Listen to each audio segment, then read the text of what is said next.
Hi friends, Vitthal Joshi या व्हिडिओमध्ये आपण MPSC ग्रुप सी मधील लिपिक व तंत्रलेखक या पदाची जी निवड यादी आहे मुख्य परीक्षेचा निकाल तो फार रखडलेला होता। त्याच्यामध्ये बऱ्याच काही गोष्टी झाल्या, परंतु आज फायनली 16 एप्रिल 2025 रोजी लिपिक व तंत्रलेखक या पदाची निवड यादी MPSCने प्रसिद्ध केलेली आहे। तर त्या संदर्भातच आपण माहिती पाहणार आहोत। व्हिडिओ शेवटपर्यंत पहा। या व्हिडिओला सर्वांनी लाईक करा, शेअर करा आणि विठ्ठल जोशी जे आपले यूट्यूब चॅनल आहे ते सबस्क्राईब करा। जर तुम्हाला MPSC group C test series विकत घ्यायची असेल तर प्ले स्टोरवरून विठ्ठल जोशी ॲप डाउनलोड करा आणि MPSC group C test series विकत घ्या। तर या ठिकाणी पहा 16/4/2025 म्हणजे आजच्याच तारखेचं ही निवड यादी आहे आणि Maharashtra public service commission Maharashtra group C services main examination 2023 clerk typist provisional selection list.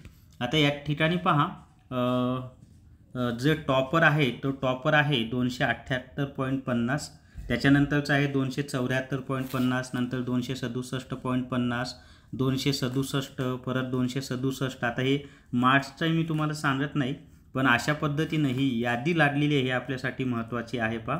आणि ही प्रोविजनल लिस्ट आहे। त्याच्यामध्ये कसं पाहायचं तर सुरुवातीचे जे आहेत ना ते मंत्रालय ॲडमिनिस्ट्रेटिव्ह डिपार्टमेंट यामध्ये सिलेक्शन झालेल्यांची नावं आहेत पहा। तर ती नावं साधारणपणे 47 आहेत।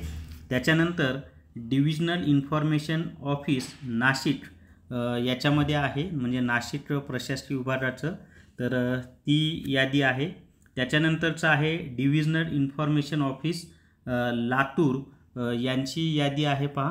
त्याच्यानंतर असं प्रत्येक याच्यानुसार यादी आहेत त्या आता divisional information office Konkan region Navi Mumbai याची यादी आहे।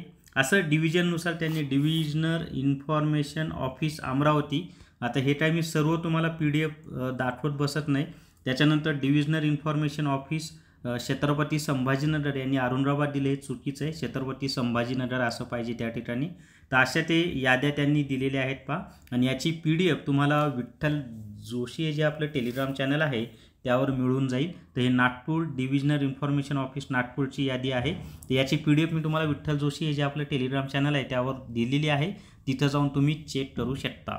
तर ज्यांचं नाव आलेलं आहे त्या सर्वांना बेस्ट ऑफ लक, आणि ज्यांच्याकडे डॉक्युमेंट क्लिअर आहेत त्यांचं सिलेक्शन झालेलंच आहे, त्यांना काही टेन्शन नाही। ज्यांच्याकडे डॉक्युमेंट नाही त्यांनाच प्रॉब्लेम येणार आहे। तर थांबूयात। Thank you very much.